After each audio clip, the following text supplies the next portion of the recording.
Hello again, everybody. This is Derek, and I'm coming back at you with another Wargaming and miniature video. In today's video, we're going to continue on with our MeG boot camp. And in this episode, we're going to be touching on Chapter 6 and 7, which is Chapter 6 is Getting Started, and Chapter 7 is the Pre-Battle System. Alright, so I have the pre-battle system on the table here, and I know it might be a little hard to see with glare and the fine print here, but as I go over it, I'll explain it. But let's talk about getting started. Basically, learning any game can be a chore, so that's why I'm making these videos. That way it'll help you and me learn these rules. One way you can learn the rule, an easy way to learn the mechanics, is to break it down into multiple smaller chunks and then gradually build until you learn the entire rules. Most people have the basics after about 2 games, and we found that it takes learning the rules about 5 games. So we've tried to create a few different options for getting started. MeG has a range of different ways to learn the game, and you can pick and choose whichever you like. We also have a recommended sequence to pick up different actions. So the game is fast moving. At first, you may be a little startled at the speed at which things develop in turn 1 and 2. But it is good to get the preamble over during the first few couple of turns. You'll find reserves can play a big role as you get into places quickly, and second lines work at times. In your first game, you might feel a little overwhelmed by the speed until you see the equally fast-moving tactics to counter. Likewise, shooting and fighting can feel brutal at times. It is quite unforgiving if you get in a weak position, as the game wants to get this over with rather than have it clog up the table for 60 minutes. When you're on the receiving end, it feels a little harsh until you see how to start to counter the worst of it. So don't get isolated and surrounded by skirmishers. Don't sit in front of some of the world's best shooters without a skirmish screen, and don't charge cataphracts in the flank if you won't enjoy it when they turn around. You may have to unlearn some received wisdom from other rule sets. Yeah, that's me. Having played a variety of other rule sets, I'm starting to see that these rules take a slightly different approach. Okay, you may have to unlearn some received wisdom from other rule sets that have rather unrealistic features. Think historically more than previous game systems. You will find that doing what feels right for your army historically will tend to do well in the game, but what works well in most recent rule sets may not. Yeah, that's me and Napoleon's Battles. Napoleon's Battles, I know the rule set inside and out, and I know how to exploit the game to my advantage, to a point where the game has stopped being fun. I don't play historical. I play to the rules, and I regret that quite a bit because the rules force you to do that. Experience shows that it takes about 5 games to get the hang of how the fast pace and damage systems work, after which you can focus on being a general. Okay, different learning resources. Well, you've got the rule book, or at least I do. We already have a number of players on the forum if you need to ask them questions. You can find official tutorial videos on their YouTube channel, plus this one here. And you can attend local competitions. It's a great way to see the game in action. The ideal learning sequence, if you're starting out and have little experience in wargaming, it is best to start small and add the different concepts gradually as you learn the game. Game 1, you should have just 1 unit each.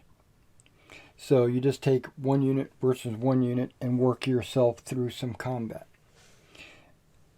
Game 2, And at the end of this, you should know how to file combat system works using the death dice and how to move using cards.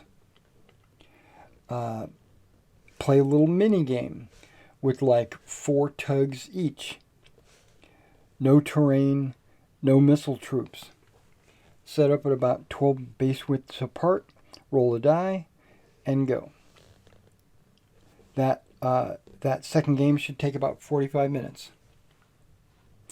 Now in the rulebook it says, in my demo game I use Greek hoplites that have shove to get used to the S effects on the dice against Roman legionaries.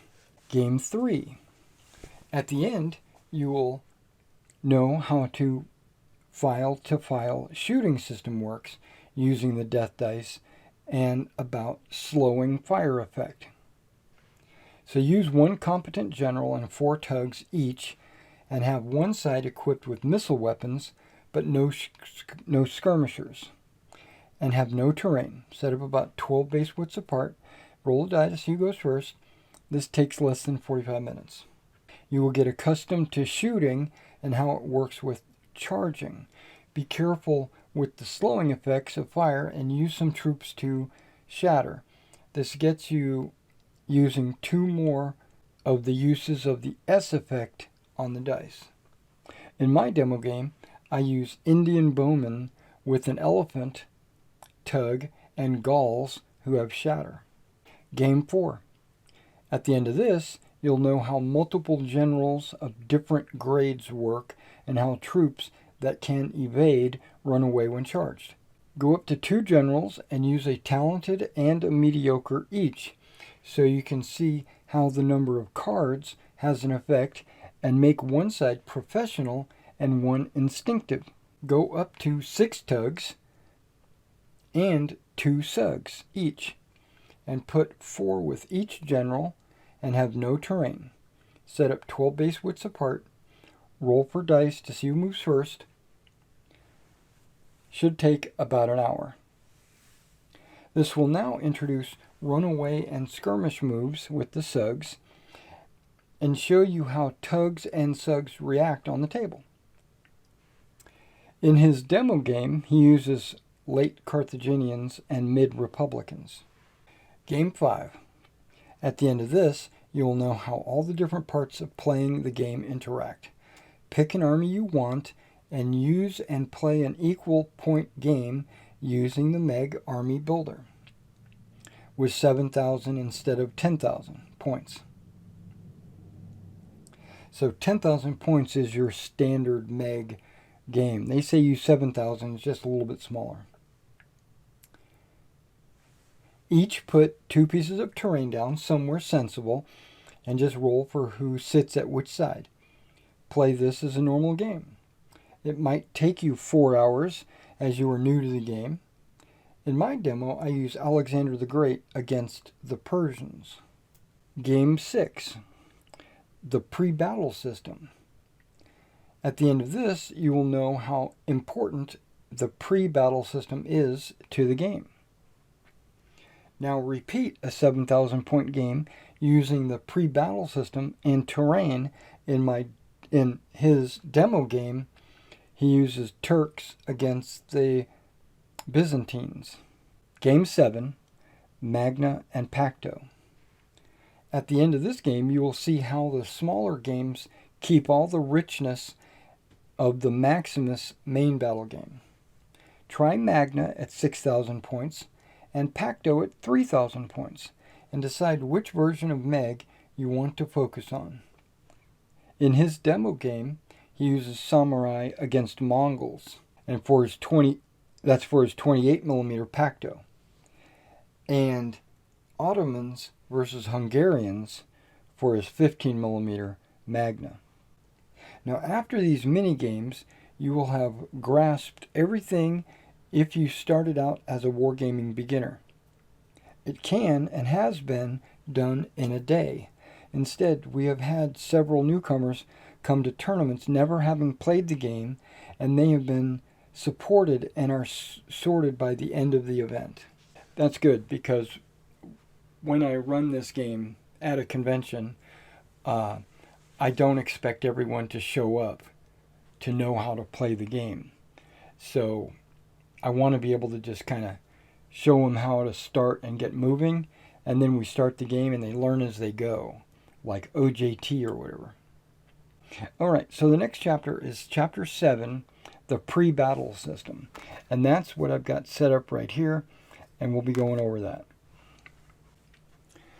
Now, before we get started in the chapter 7 pre-battle system, I want to point out that I've read this chapter 3 or 4 times, and I find it very hard to grasp.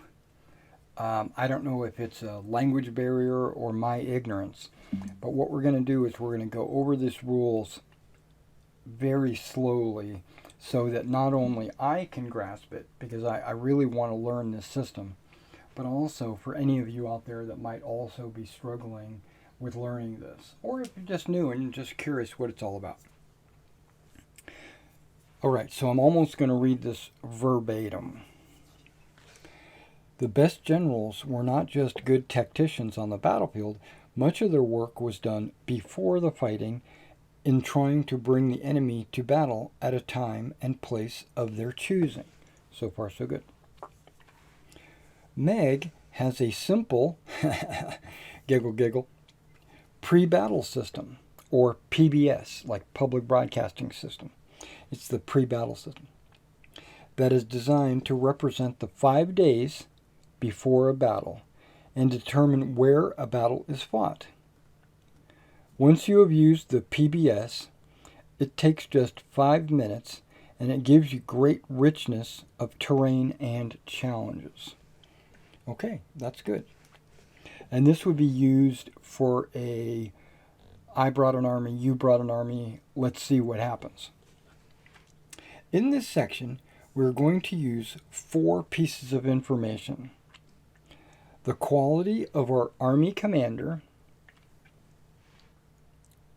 This affects your chances of having the choice of whether to invade the enemy or to be invaded. The better the army commander, the more likely to create the fight in the area of your choosing. The territory types allowed in your army list. We have 7 territory types: standard, coastal, mountains, forest, jungle, desert, and plains. And each has terrain allowed that is appropriate to that type of territory. Each army has a set of territory types that reflects the different regions of its homelands, and the battle will be fought in one of these regions. A lowland Gaelic list has standard and coastal, while Highland Gaelic lists has mountains and forests. Your PBS map cards. This is a number of cards you use to determine exactly where a battle is fought. After 5 days of maneuvering, it is calculated from 2 things. 1, the quality of your army commander. 2, a modest bonus for having large numbers of troops who could scout for information. So essentially, the best generals with the best information will have the best chance of moving the enemy to battle in the time and place of their choosing. Very realistic. Now, here's the part that I don't like. You will find the number on your army design as it is calculated automatically in the Army Builder. Okay, the Army Builder is an online resource. That's BS. There should be a way to calculate in the rulebook, or a sheet like this, or something. I need to know what my cards are going to be like without having to use an online resource. Armies will vary from 3 low to high 9. Your scouting cards. Having decided where you are fighting, these are used to decide if anyone has had a good look at their opponent on the day of the battle, and therefore for some sense of how you are deployed before. They make their battle plans and put much more emphasis on the scouts than the generals. Loose cavalry, chariots, skirmishers all contribute to scouting. But the very best are flexible skirmish cavalry or camelry. Again, the army builder calculates this number for you. That's BS. That might be why I can't figure out how to do this. To get a feel of how these numbers change, just play around in the army builder and see what happens. Now, my understanding is the army builder is a simple Excel spreadsheet that you can just download and put information in this Excel spreadsheet. The game should not rely on that, in my opinion. Refer to the pre-battle system, QRS, right here, or quick reference sheet that has come with the rules. This has the entire sequence to follow, and you will soon find you only need this to set up the game. On the reverse, it has the terrain table. The PBS map has the optional weather system on the back, but we don't recommend this is used except to refight scenarios or campaigns. Now, to determine who is invading, and it puts it right here, but you have red for a legendary general, yellow for a talented general, green for a competent general, white for a mediocre general. The best result chooses whether to invade or defend. If a tie occurs, re-roll until someone wins. And if you win with a skull, you can choose to invade with a strategic intercept, whatever that means. Okay, so let's just have these two generals, this one being the legendary and this one being the talented. They each roll a die, and we compare the results. We all know the skull is the best result. The sword and arrow is the second best. S is third best. And blank is fourth best. I don't remember what I rolled, but I think I rolled that. So this general actually wins, and he wins with a skull. So he can do an invade with a strategic intercept if he wants. Now, choosing territory type. Okay, we're down to this point right there. Draw a number of PBS cards showed in your army builder. Don't like it. So I might be just skipping this or converting it. The terrain type for the battle is always determined from the first card played against each other. Each chooses a card in secret and show them simultaneously. If the invader has a higher card, they get to choose the territory type from the options in the defender's army list. Otherwise, the defender gets to choose the territory type from the options. This represents them retiring into part of their nation where they consider best suited to defend. The battle must be fought in a square on the PBS map with this territory type, shown by the letter coding in the squares on the map. So the army marker used may not be moved out of such squares at any time. Here's the example. Our Highland Gaul has a lot of loose infantry warriors, but few cavalry. He doesn't fancy fighting the might of the Roman legionaries in an open plain, which is why he chooses to defend. The player decides he ideally wants a secure flank and lots of terrain, so he chooses the forest option for his territory type. Okay, so far so good. Forest option. In the real world, his army has withdrawn into the wooded highlands and made the Romans come hunting for them. Sounds sensible. Okay, so that's pretty straightforward, actually. If you win, you can decide to invade or defend. If you're invading, you choose one of your opponent's terrain types, and that's listed on his army list. That's simple.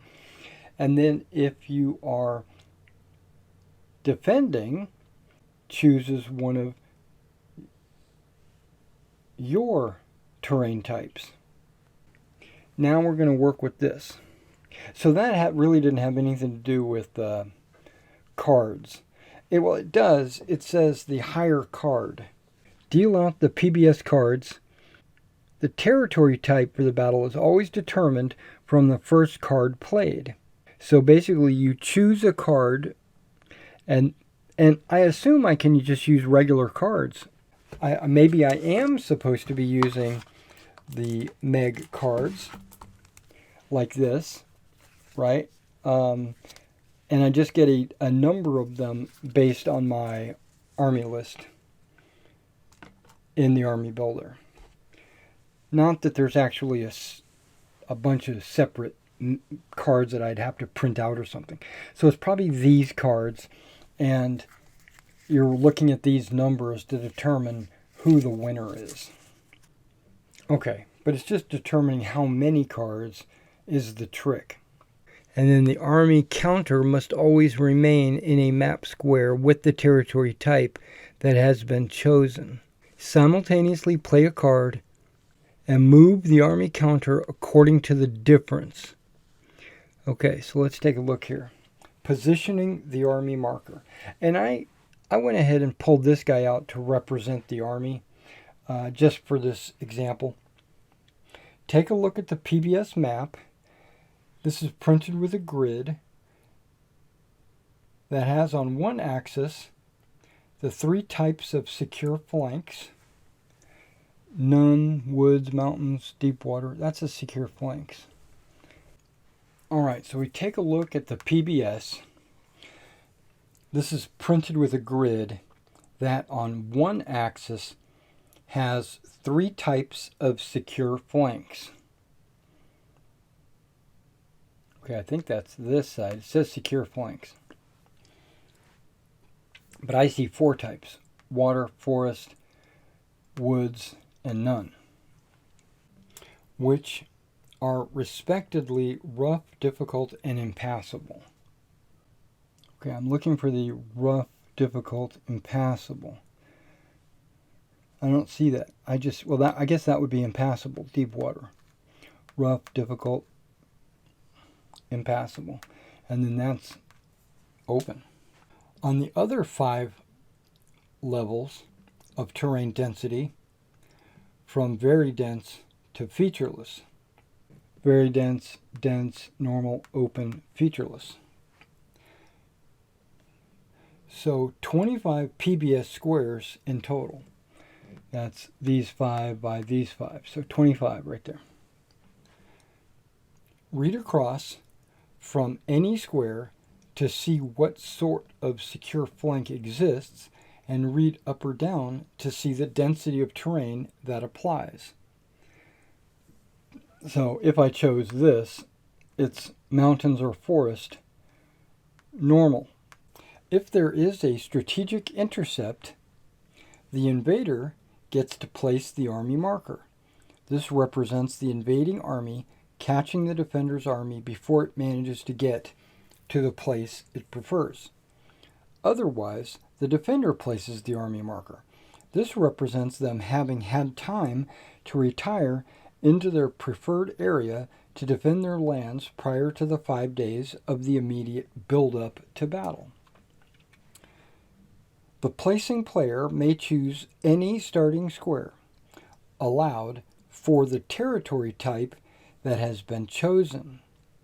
And this is coded on the map with letters. P for plains, C for coastal, etc. So if plains has been chosen, the battle cannot be fought in any square in the two left-hand columns, here or there, as there are no P's, right? So you don't see any plains over here. And here you only see two plains right there. Two plains, and there's a plain up there. And then here is plain and everything. So if plains has been chosen, the battle cannot be fought in any square on the left two columns, as there are no P in any of them. Example: our Highland Gaul now positions his army for the Roman approach.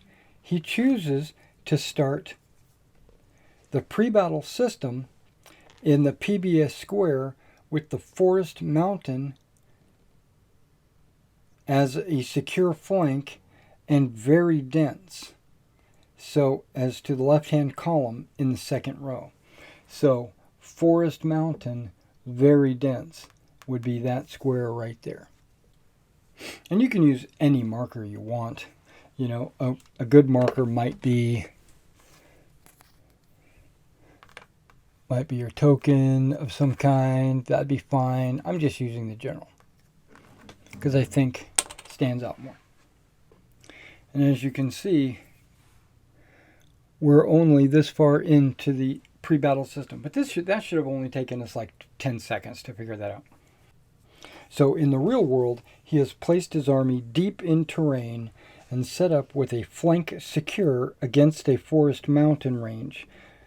Not a good place for the Romans to engage in a pitched battle. We now play a simple 5-turn mini-game to represent the 5 days before the battle to find out where the battle is ultimately fought. This is done using the rest of the PBS command cards. Armies with high numbers of PBS cards will tend to force other armies out of the square they initially occupy.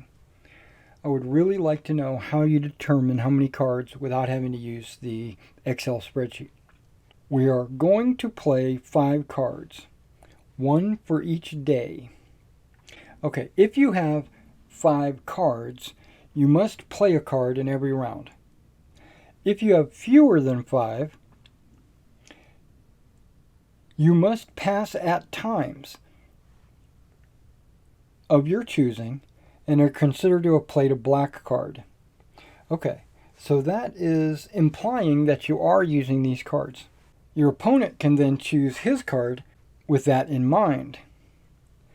An army with fewer than 6 cards will be vulnerable in the PBS stage because you play a card to determine if you have initiative or not, and then you play cards each day.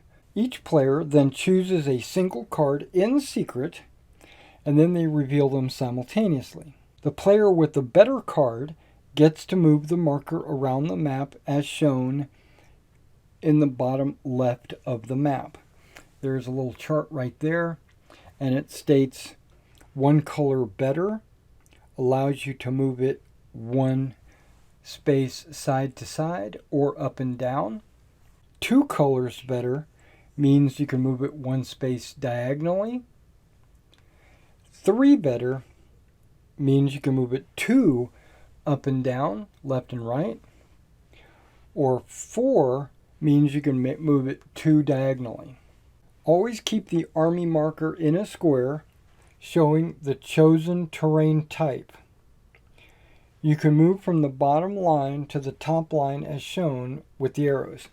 Okay, so if you're here, you can move off the map here and rejoin here. That's what these arrows let you know.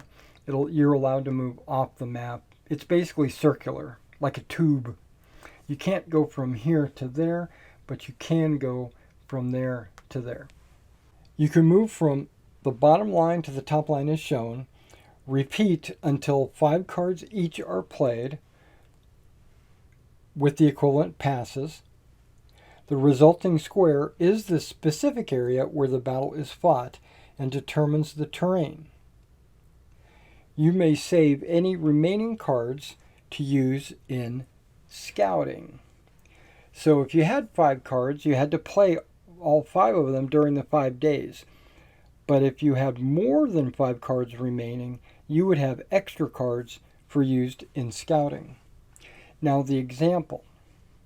This is going to help me quite a bit. Our Highland Gaul has only 5 cards left, and the Romans have 7. Both sides cancel out their first 3 choices with the same colors. So 2 white, 2 yellow, 2 green. So I guess nothing changes because they just cancel each other out. But 2 days before the battle, the Roman plays a green card against a black card from the Gauls, meaning it's 2 better. They move the marker diagonally to dense terrain with a secure flank of rocky ground, mountains or forest, but they move diagonally 1.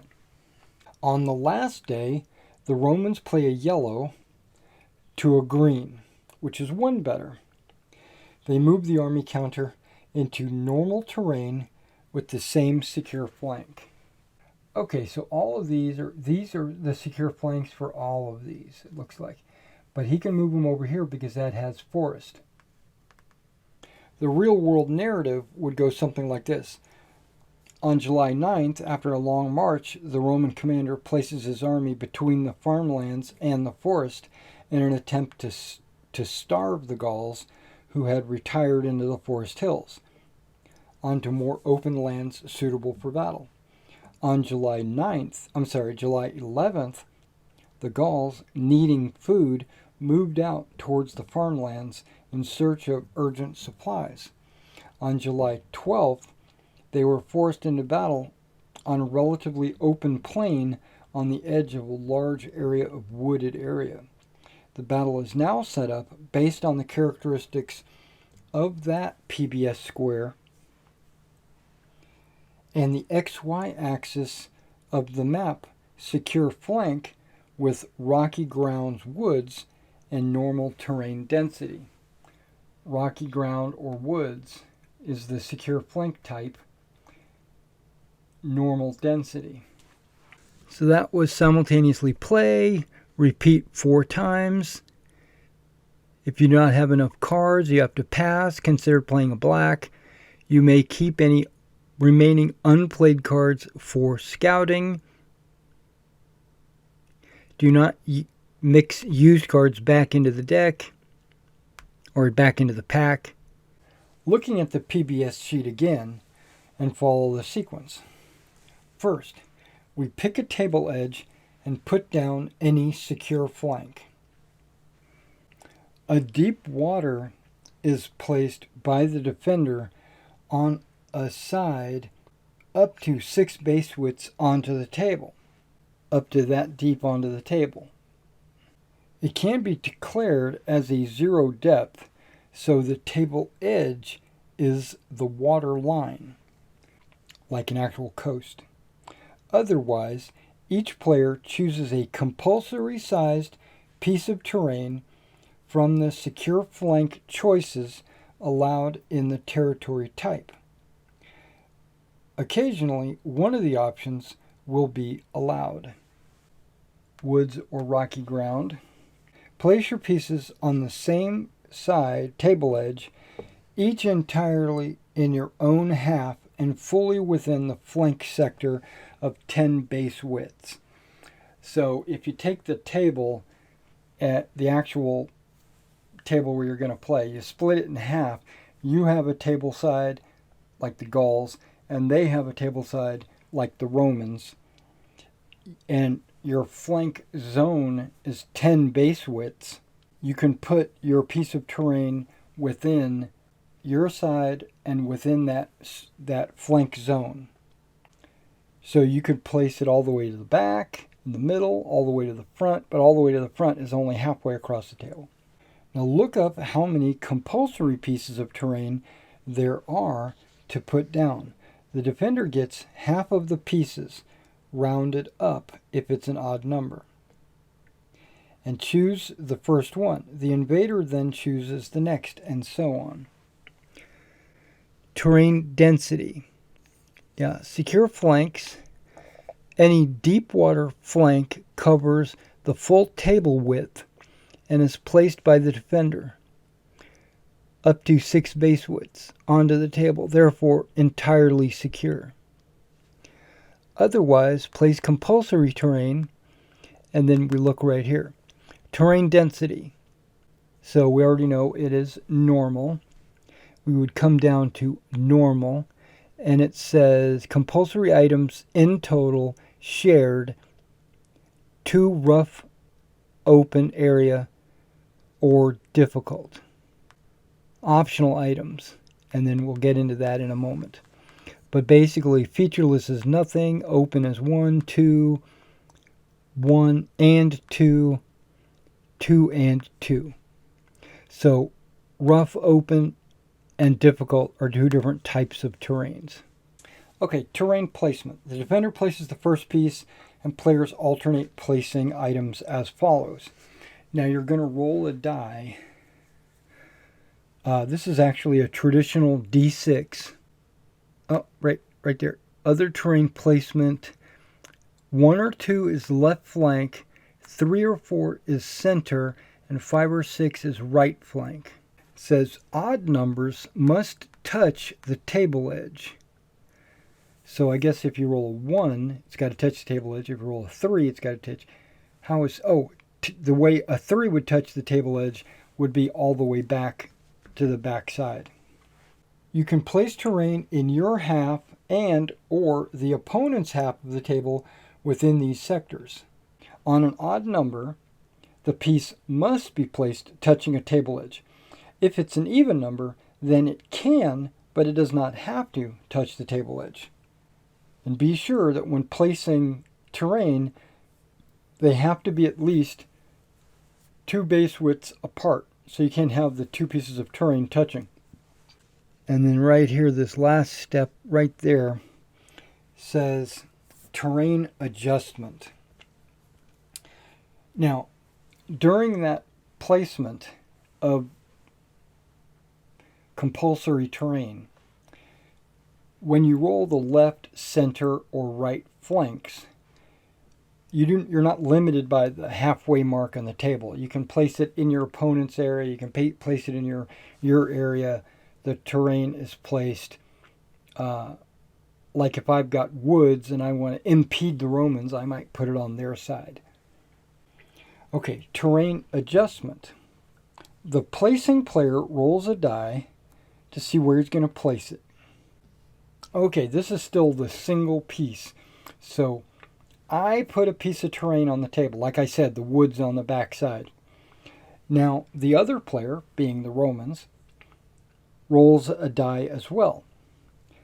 A 4 or better means he can move it up to 6 base widths.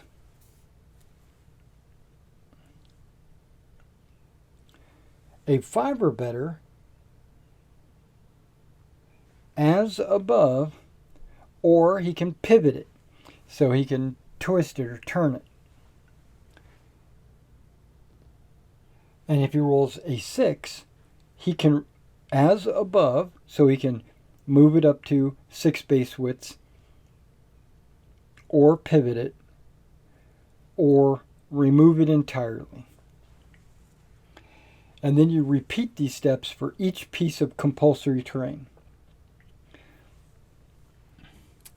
If a piece cannot be so placed, it is lost. This will happen quite often where a piece goes into a secure flank due to the terrain that is already there. Okay, So at the beginning, remember, we placed some, the Gauls placed some woods, and then we placed some rocky terrain for the Romans. If I roll and I get a piece of terrain that has to go into the left flank, I look for a spot that I can place it. But if there's no spot that's at least 2 base widths apart from another piece of terrain, then that terrain piece is just deleted. Your terrain is now complete. It can vary from nothing at all, where even one minimum or featureless has been removed on a 6, through a maximum of 12 pieces if fighting with a secure flank in very dense terrain, with both players putting down everything possible and having none removed or unable to fit. Of course, the extremes are rare, and most battlefields have 2 to 5 pieces of terrain. Now we're going to look at scouting. We're already down to here. Do not put cards already played back into the pack. Each player may have held cards back from the terrain stage and can use these to scout or discard them. Deal out the number of cards needed to take each player up to the number of scouting cards showed on the army builder. Deal less the held back terrain stage. So you have a scouting value. If I play a bunch of cards but I kept back some really good cards, I can hold on to them and then deal my hand up to my scouting value. If I have some crappy cards in my hand, I can just discard them and get a brand new hand. Pick your 5 best cards and compare them. So green is worth 10%. Does it say that here? It does. Green is 10%, yellow is 20%, red is 40%. The others are considered zeros. So you compare the percentages of the 5 cards you have, and you see how big it is. Work out the difference. The loser has been out-scouted by this amount. If there is a tie, no out-scouting has occurred. Deployment order. The out-scouted player first deploys that percentage of his UGs rounded up. Now remember, it's the difference between the 2 scouting.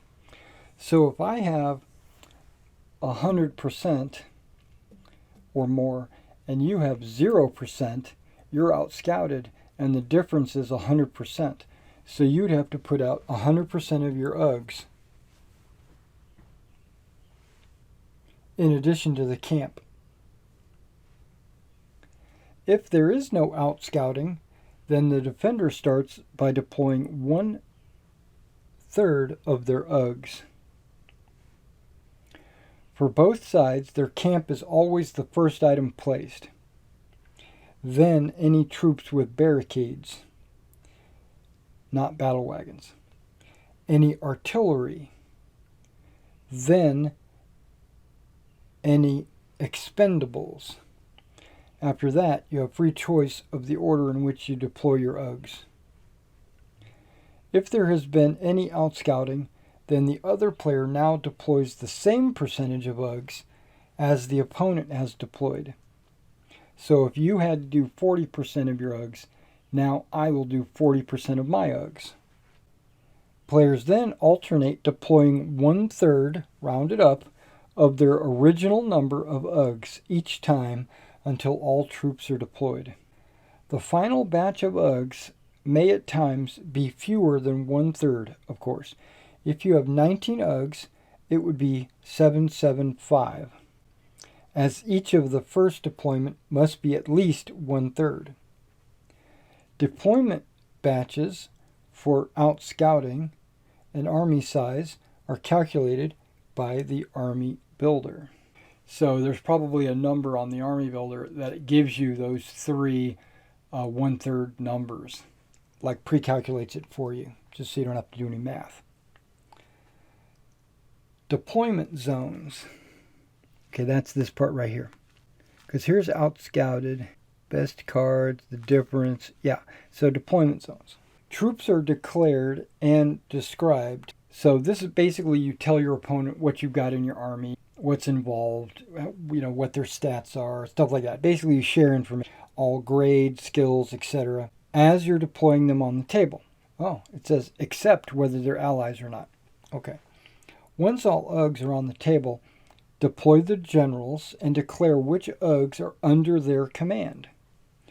This is a crucial decision for the game. At this point, allied troops are declared. Okay, so this is when you want to make sure your generals are with the troops that they are going to be. Ambush cards must be allocated to the command, whether real or bluffs. A flank march command at the stage will simply be represented by a flank march card next to the camp with a general on it. Nothing more is declared. Top tip. This is just a little boxed in area. It is usually easy to remember who is in command, but you can make it clear by putting colored sticky notes of different colors under the bases of the generals and one base of each UG under command of that card holder. If using one, this gives a neat little marker strip that is just a few millimeters wide and therefore quite invisible to observers. Basically, it's just to help you decide or remember which units are under which general's command. Terrain effects. All the effects of terrain, including which are allowed for different territory types, is shown on the table on the rear of the QRS. If you look at the table, you will find that different terrain is shaded mid-brown. Okay, it's not really mid-brown, but this is an odd. Okay, light brown and green. Okay, so you can see difficult is this color, rough is this color, good is green, and special is this dark blue. Okay, and that was the end of Chapter 7, the pre-battle system. Now, just before we leave, we got territory type. Okay, because we know the territory type here is forest is the territory type that we have chosen. So the type of terrain that can be chosen in a forest is not here. Well, it says any, so any of these can be used. Not these. This has an F, so you can put woods. That's pretty straightforward. You can put a marsh, a forest, impossible hills, it looks like, deep water, scenarios only, but any is like a village, crops, plowed fields, brush, rocky ground, hills, and open area. So yeah, open area is considered a terrain. You designate an area of open terrain because that prevents you putting any other terrain within 2 movement of that. And so I can't, like if I am playing the Romans and I put open terrain dead center of the table, me as the Gaul, I can't now put woods in the center of the table because there's already open terrain there. Yeah, it says can be placed to block enemy terrain placement. Leave on table for show or remove. So you might actually have built something that's called open terrain. That would be pretty cool. But then you got hills and then the rules for each of these pieces of terrain. This kind of gives you a description of what it actually is. Like a village, rural huts and buildings with surrounding pens for livestock. Troops are visible at 2 base widths. cover. Any bases shot at when fully within, or any target shot at from or through terrain gets cover. Yeah, so that's pretty useful during the battle. Alright, so just as a final thought, I don't like the fact that I have to use an Excel spreadsheet to determine my pre-battle system information. Alright, thanks for coming out and checking out this video. In the next one, we will be going over Playing a Turn, Chapter 8. It's not the full game, it's just how the turn flows, but some rules will be revealed at that time. But again, we're not to Chapter 9, which is the meat and potatoes of this game, is Chapter 9. So we're at Chapter 8, Playing a Turn. Alright, I'll see you in the next video.